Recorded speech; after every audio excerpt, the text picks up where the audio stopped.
But yeah, I've just gone ahead and recorded this.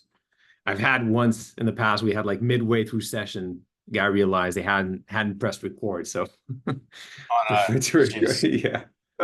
Yeah, we used to have a podcast that we were doing a while back, interviewing founders and all of that. And I got to the last 5 minutes of the hour session that we had and realized that the record button was off. You Oh, have to go. You do it's the enough of these, worst. you'll hit anything probably. Um, awesome. Cool.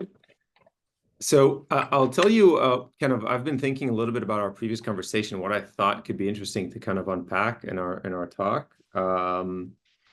And so we've been doing a lot of writing and speaking about really differences between B2B to B2C CRO. And I think this really also resonates kind of with what you're trying to kind of work around in terms of target audiences. And again, CRO as being your main value prop, right? Yeah, yeah. Or at least one of the main ones.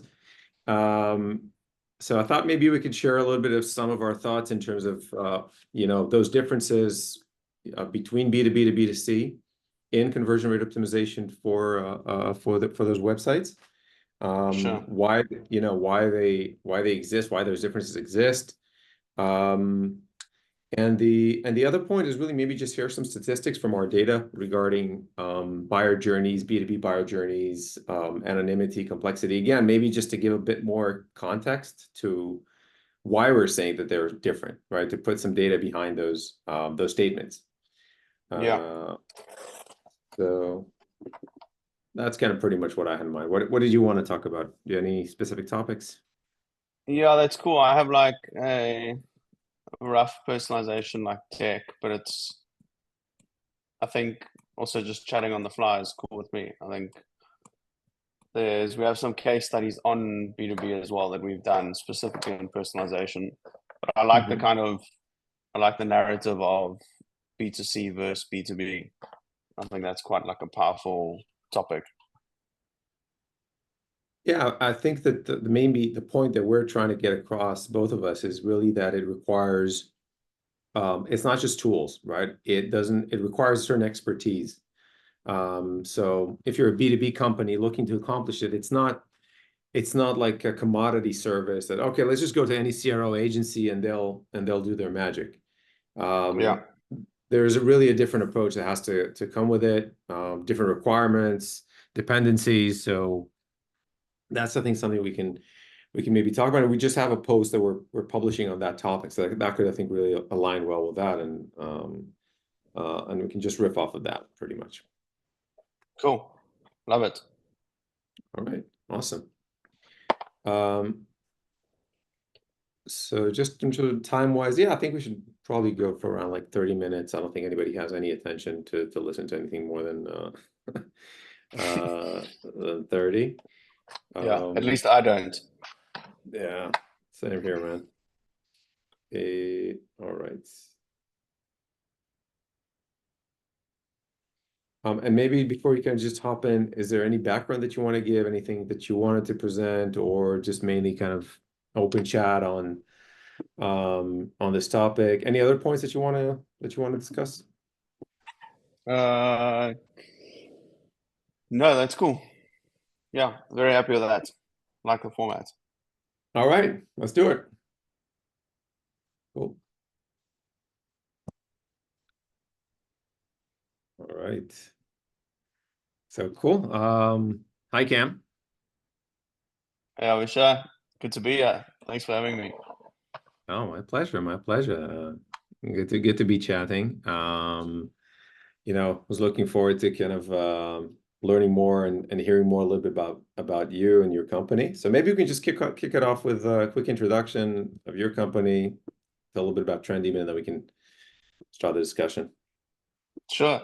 Yeah, I'll start with a very I tend to talk way too much about the company, so I'll try and keep this short. But we actually birthed out of a paid advertising agency. So originally we were a performance marketing agency, Hype Digital, and I was running loads of these campaigns with horrible conversion rates and high cost per acquisitions, and we were kind of pulling our hair out, wondering, is it us? Are we responsible for this? Is it our ad copy? Is it our ad creative? All of these kind of things, and then realizing that we just had a horrible website experience across our clients, and in order to change that, it just took ages for anything to get done. And if there was something being done, it was done based on gut feel and no data, no statistics kind of backing that. So we merged into this very powerful conversion rate optimization agency, and we've been running for 6 years now, generating $35 million in revenue for our clients. And yeah, that's where we're at now, and we've entered into the space of B2B over the past couple of years. We have epic ideas and insights that I'm going to share now on B2C. So yeah, looking forward to our chat. Yeah. Yeah, and I think, when we discussed this earlier, we are kind of exploring different angles about maybe the similarities and differences between B2B and B2C. So maybe you could tell me, now that you're starting to kind of and working also with B2B customers, what are the main differences, or what are the approaches that you're seeing? What are the similarities, and what are the things that are working different for you, kind of as you're moving between those two different, I think, pretty vastly different scenarios of optimization? Yeah, for sure. Uh, I think the big thing is that the methodologies and processes are going to remain the same. You're going to go through the same structure of identifying, why are we doing specific things and what are our objectives to do them, and starting there, because when you're talking about, personalization or experimentation, those are tactics to achieve our objectives. So we Right. first need to understand kind of why, and then go through the same methodology. And our core methodology kind of remains the same of identifying the problem, using data to unpack that problem, creating tactics, which can be in the form of personalization, and then using that data to reiterate, and that kind of cycle continues. But where I see differences is that B2B has this powerful data set that lives out in the world that you can leverage in order to, one, identify your user types, and two, create these experiences that match those user types or match those needs of the individuals. Whereas on the B2C side, if you bring in new individuals, you're kind of learning on the fly as you go, based on how they interact with the website or based on their user behavior, until you build out a strong enough database of these individuals. So I think the B2B has some great benefits that, you can immediately adapt from understanding those individuals prior to them even arriving in your digital environment. Yeah, it's funny. So I came from the B2B side, and I look at the challenges, right? Which, when you're looking at those differences between a B2B journey or a process, right? I think one of the challenges that we've seen, and I came from the B2B agency side. So my journey was, okay, we need to optimize websites. This is really challenging. It's really hard to demonstrate ROI, and then let's look at why it's so difficult, right? So I think we each of us had that itch. We had to scratch.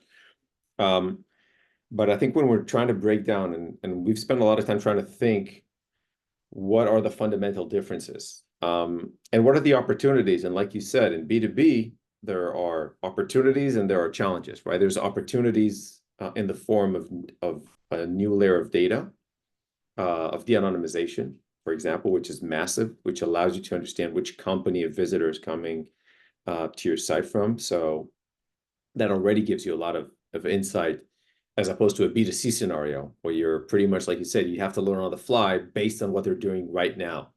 And it could be very minimal.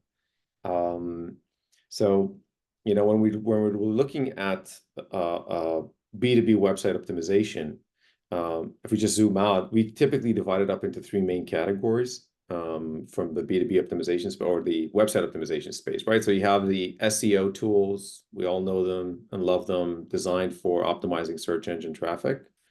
We have performance optimization, which is really about the technical performance of the website, which is also very critical. Again, it's more of a technological foundation. And then we have experience optimization, which is the area where Trendemon operates in. And I think a lot of the work that you're doing is also around experience optimization. And the objective here is really to improve business outcomes, And to your point, really is understanding what is the objective, what is the website trying to achieve. And so when we're looking at that mission between B2B and B2C, we see something that is, I think, pretty different, because in a B2C scenario, a lot of the action and value happens on the website. If you think in e-commerce, the value happens on the website.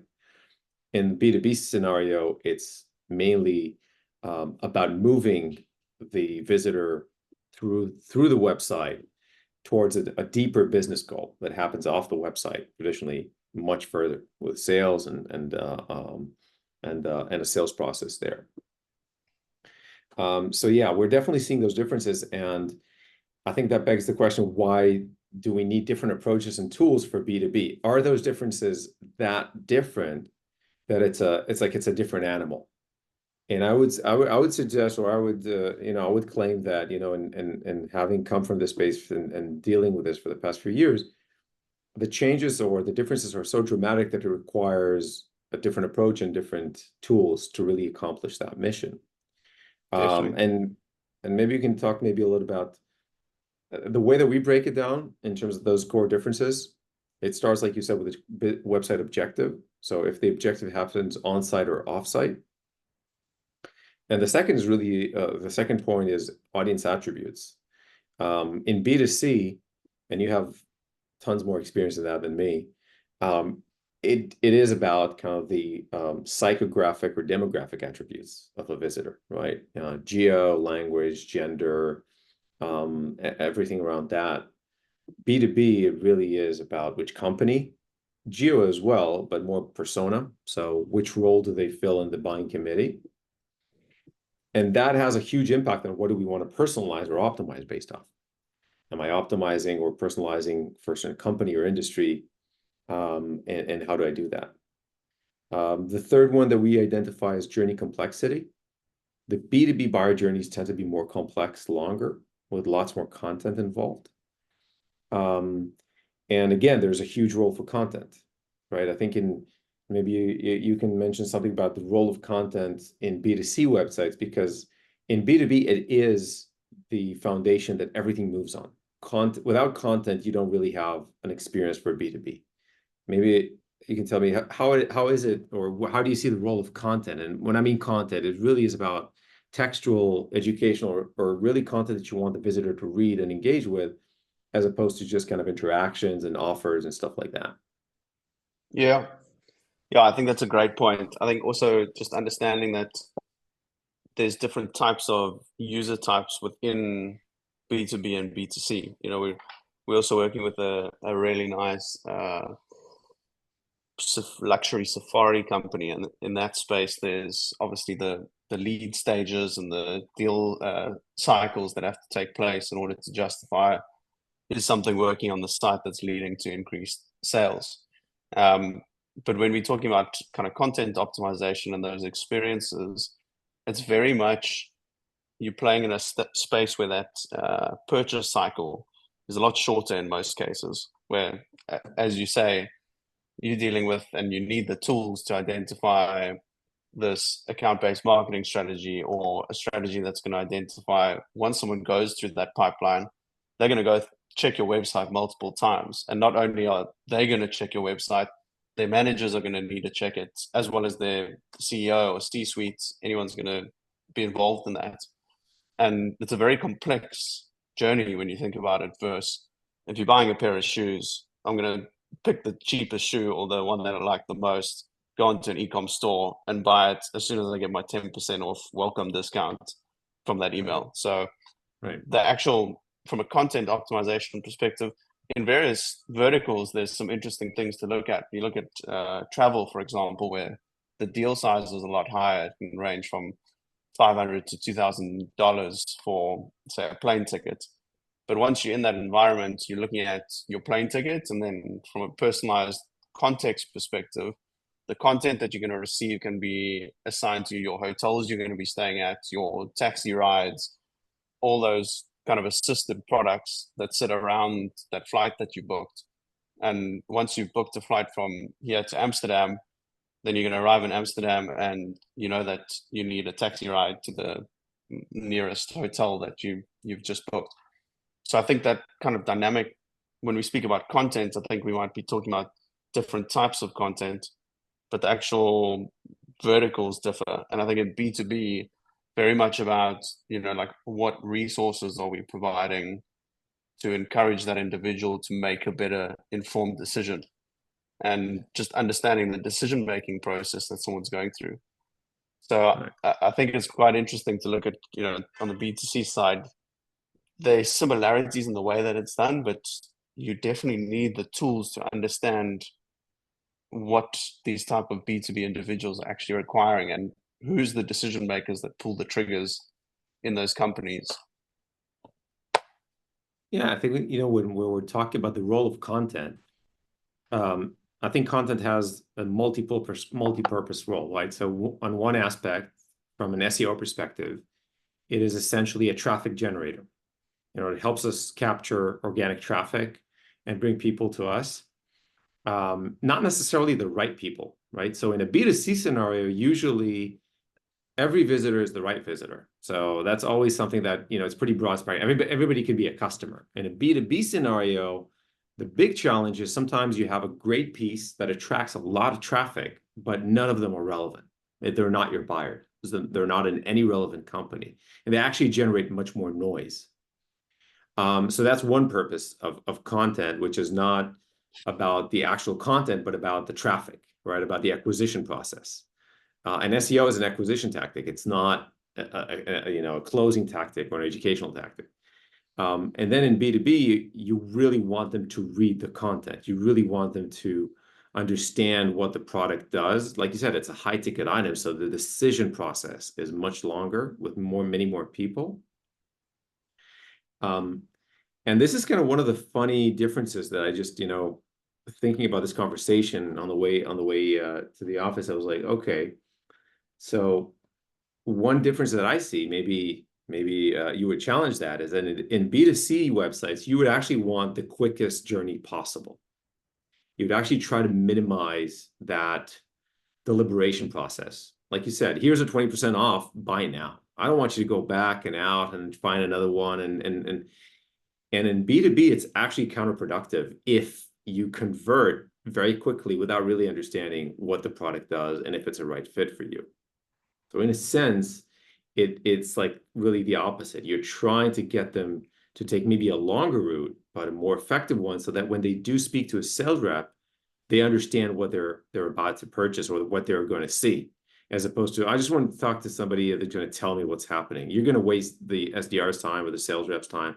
It's just, do you see that as well as kind of a mission? Also, maybe in industries like travels, there is a longer educational process. Do you see that kind of agenda to minimize the journey versus to maximize engagement, maybe on the B2B side?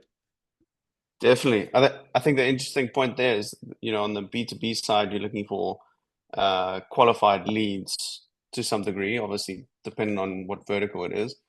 But you're trying to get qualified leads, and qualified leads are typically ones that have as much information as possible, that are equipped to make a decision. But on, let's call it an e-commerce environment, you want that purchase to happen as quick as possible. And, from a qualified lead perspective on e-com, you just want them to make the purchase. Obviously, lifetime value and all of that stuff comes later. But once you get them in the door, then your job's kind of done. And 100% agree. On the B2B side, it's maybe you don't want them to land. Obviously you have way more experience with us on the B2B side, but the rough testing that we've done, our B2C mindset goes, strip the landing page, have a short container, and that's all that you provide with a short little form field. And then the sales team comes back and say, like, what have you provided us? These leads are horrible. And that's the kind of mindset that you take from ecom and apply that to B2B, and it just doesn't work.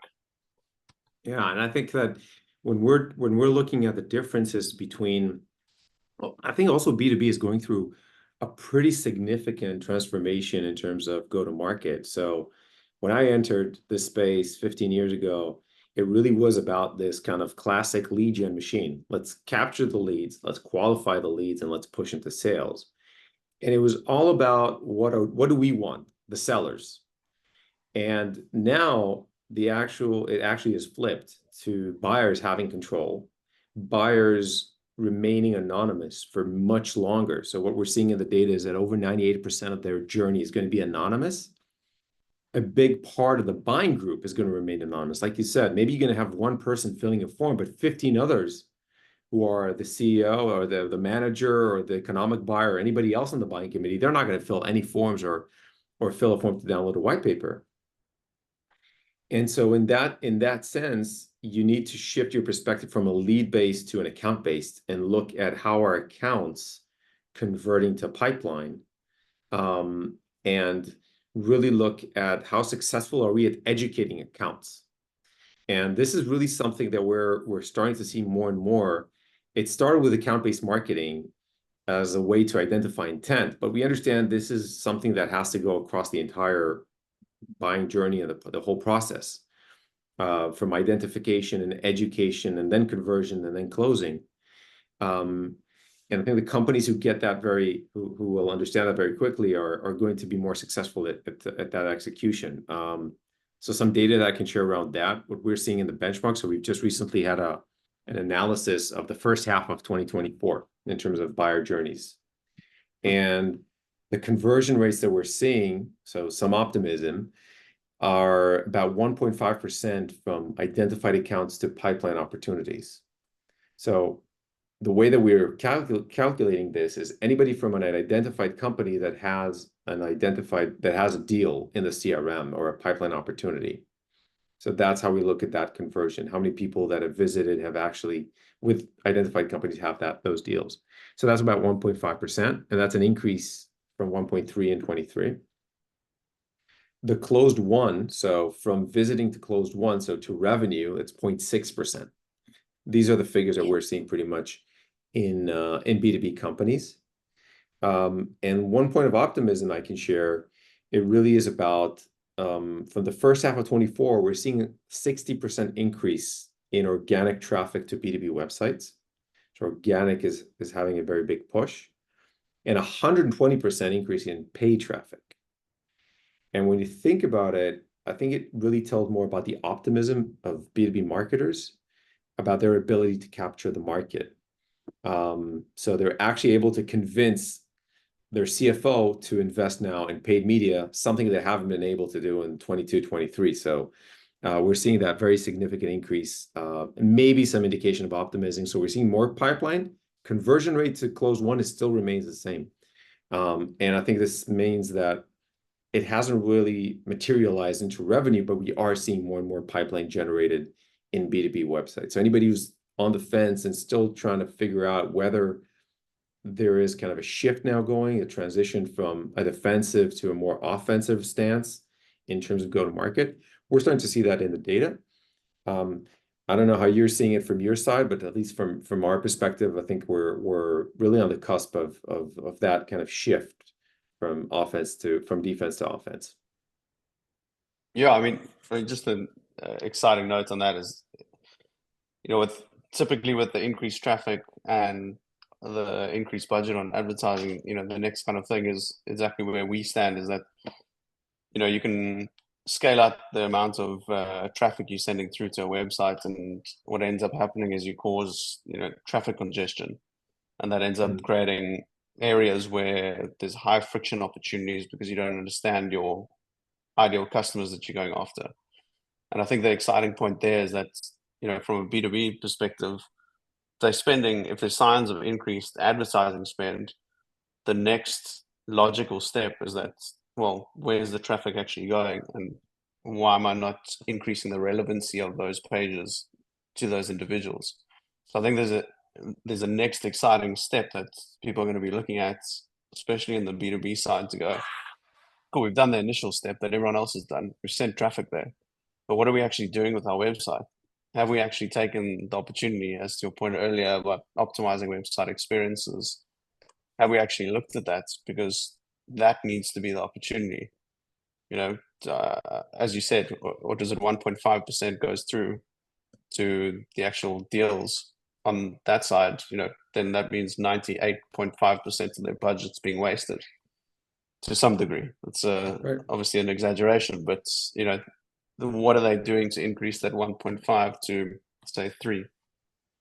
So yeah, it's an exciting point, and definitely have some great stats on our side. I think one core one that we've seen is that the actual amount, the conversion rates have somewhat declined in terms of the purchases in the past couple of years from an e-com perspective, but the actual deal sizes have increased.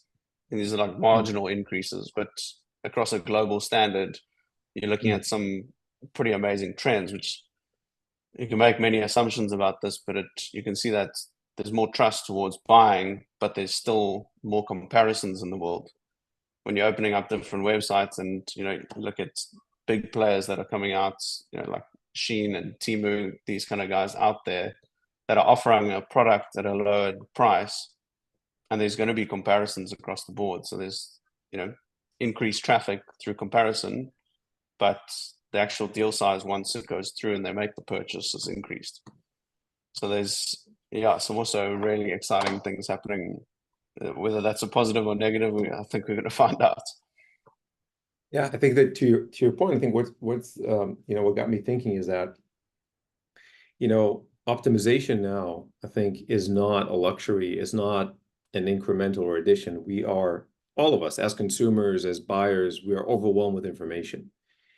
And I think the objective of really contextualizing, personalizing, getting a human being to understand whether a certain offer is relevant for them, that mission has become exponentially harder because of information overload and ease of access to other points of information. And we are always going to pursue the path of least resistance.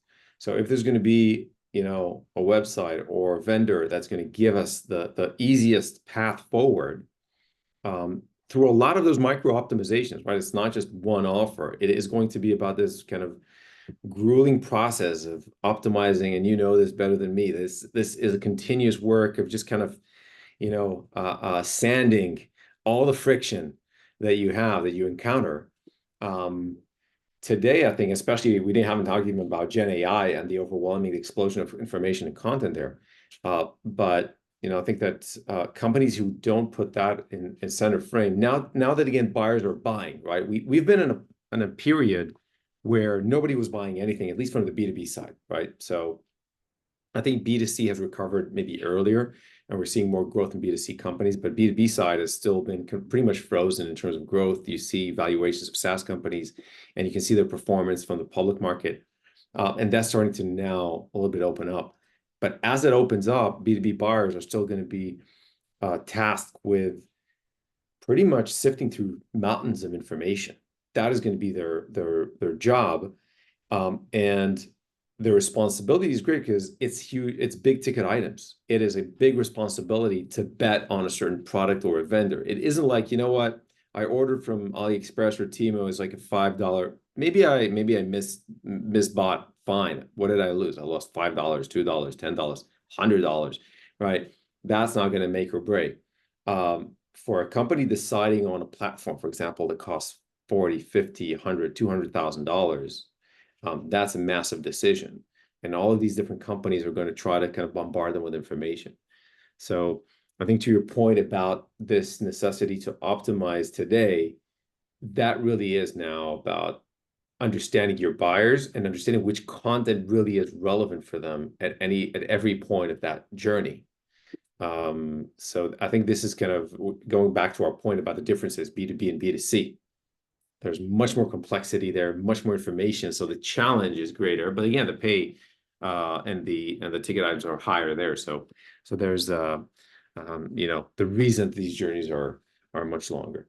But I wanted to ask you about, from your perspective in CRO and conversion rate optimization and campaigns and paid media, what are some of the opportunities that you're seeing that B2Bs could maybe leverage in paid or in optimization that you've seen, if you've done with your customers, and you've seen, okay, these are some tips or some tactics or approaches that we've seen work, and B2Bs can adopt them?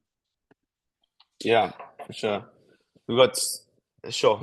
I think the exciting part is that as moving into B2B, we've gone through this process, where we've taken our existing tactics that we've used on B2C and then applied them from a B2B perspective. And I think, the biggest part that we've learned is that we've been um, almost overwhelmed and full to the brim with the amount of data that we can get from B2C. And it almost, as we move into B2B, we have this hunger to gather as much data as possible. And when you look at a B2B environment, you have the lead generation part, which you can assign to, say, an experiment. You have your existing website, you launch a potential tactic. And once that goes through to the actual sales team, what are those kind of steps that are taken to get that user to actually convert and sign the deal at the end? And we've been on a hunt moving into B2B to make sure that we can send that data back to a platform like Trendemon, where we can see what are those specific steps taken and where did those individuals come from. If there's 5 steps post filling out your demo form, then how many users came from the 3rd step and what was the experience that they saw on the website. Because we've been in a luxury environment where we can see that stuff instantly. You can immediately see someone purchase, you can immediately see that taken. And then from a personalization perspective, I think the exciting part that can be applied to B2B is what do you do with those audiences? In our mind, we have customer data platforms on ecom that's beautiful, where you can see what did the person buy, and then based on that we can segment that and then build out specific recommendations. If you bought a pair of shoes, we can then recommend a pair of socks, or so on and so on. Terrible example, but you get the B2C point there. And I think applying those systems to a B2B environment where you can see if you have a multitude of product sets, like your HubSpot, for example, where you have a marketing suite and someone's a loyal customer, how can you segment those users and use that for both the acquisition piece on paid advertising, so creating those segments and then creating very targeted personalized ads to say, you can get a specific discount off, or look at this amazing content that connects beautifully to the marketing suite for sales, for example. And I think that segmentation is super important. And as I said, on B2C, you have the luxury of that because the transactions are so high and you have so much web traffic in comparison to B2B. But I think there's exciting things that can be done in segmentation that can be applied from that B2C, and almost being so granular with what those users are. Because I think, as I mentioned in the beginning, our methodology as to how we personalize still remains the same. And we've used that system of our B2C into B2B, where we basically said, what are these segments that we are going to go after? And it all gets prioritized. So, we had this really nice client called DonorBox. They offer donation payment integrations, and that's across churches, political, all these different verticals, and creating those different segments for those users to identify that they are from a specific vertical. When they come on the site, we're going to show specific information, but when they leave, we're only going to retarget them with the specific product set linked to their vertical. So I think we've been extremely granular on that, and if we are going to pick specific verticals to go after, we can't go after all of them. It needs to be high volume individuals, so the amount of traffic from that vertical needs to be high, but then the actual value and impact to the business needs to match that. Otherwise, we're just going to be personalizing for the sake of that, just personalizing, and not actually looking at what is the impact going to be on the business should we create that experience. Interesting. So I think as you're speaking about the segmentation based on product, and I'm trying to kind of adapt it to a B2B scenario. So what I'm hearing is that in a B2B scenario, because the purchase is so distant and so big and so 1 in a million, right? The buyers, you don't have a huge volume of data of buying. But what you do have is a lot of, I would say, buying of content. So the B2B buyers would indicate which topics they're interested in by the fact that you can collect which data they're engaged, which content they're engaging with. That is, I think, one of the key parameters that we do segmentation on, which is which are the areas of interest that we can then personalize and get them back on our site. So, because when you think about it, Cam, I think we're at the end of the day, we're all the same end unit. So it's humans on one side, humans on the other side, website in the middle with content. So that hasn't changed. It's just maybe a different scenario. But instead of buying a product, I'm actually subscribing to content or consuming content, which for a lot of B2Bs, what we recommend is looking at that as the product. So look at your product and ask yourself, is this a product that somebody would buy? Is this something that somebody would actually even pay for just for the content itself? And that gives you a lot more resolution in terms of what do I want to personalize? Because I think a challenge in B2B is that you typically don't have hundreds of thousands of products, right? It's not like an e-commerce where you're trying to find out which areas and types of products. You have maybe 2, 3, 10 products max as a B2B company. But there are a lot of different topics of interest and different topics of interest for different personas. So you can slice it by topics, but also by persona. If I'm the practitioner, if I'm the champion, if I'm the EB, if I'm the integrator, all of that. So trying to create that metrics, I think maybe that could be like a great takeaway for this conversation is really look at your work at your content world of your company and use that as a foundation to understand which segments are interacting with it, and then use that to personalize out external experiences for remarketing, for all of those different activities. Again, like contextualized experiences for those different segments, if that makes sense. Yeah, that just sparked an idea around the excitement of the work that can be done and how granular you can get on B2B, because how we build out from a B2C perspective is we'll have your almost data personas. So it's not your typical, Bob's 50 and he goes to the grocery store twice a week. It's more kind of data layers. And then based on that, we'll have specific product sets. And then within those product sets, we'll have specific needs and desire points that we'll hit. And that will obviously be linked to our USPs. But what's quite exciting is that you can apply that quite nicely to the B2B side, where you can go, as you mentioned, the champion is there, but then yes, you have limited product sets, which could be 1, 2, or 3 product sets, maybe up to 10. But from that, the why are they buying and what is the actual desire for the product and how your USPs link can be quite nicely matched. And I like that word that you used about a matrix, is that those experiments, and as you mentioned earlier, the experimentation process is an iterative compound growth process. And I think once you've matched exactly what that user need is and your value proposition and USP is, I think you're on like a winning streak there, where like personalization will be one of your biggest powerhouses in your arsenal. Because like, as you said, someone might download an ebook on a specific topic. That within that topic, you have 8 USPs that are linked to that, and 4 of them are linked to X product, and the other 4 are linked to another one. I think it's quite nice to have that dissection into that matrix on B2B as well. Perfect. And I think, just to wrap it up, I think this is really what's exciting about the fact that you're sitting kind of on both sides, on the B2B and B2C, and you can apply B2C ways of thinking of how do we really map our buyers kind of in a more rounded way of what they're interested in, use that to really engage with us. And that's something that I think B2B are traditionally less maybe experienced in how to create more well-rounded personas to engage with, right? It's pretty much, because I have 3 products, this is what I have to sell, so let's just go and sell that, without really understanding that because of the complexity of this journey, there's a much more nuanced approach of what are the topics and how do we create this map of that person, right? And then, like you said, in B2C, there's a lot of attributes that can go into that,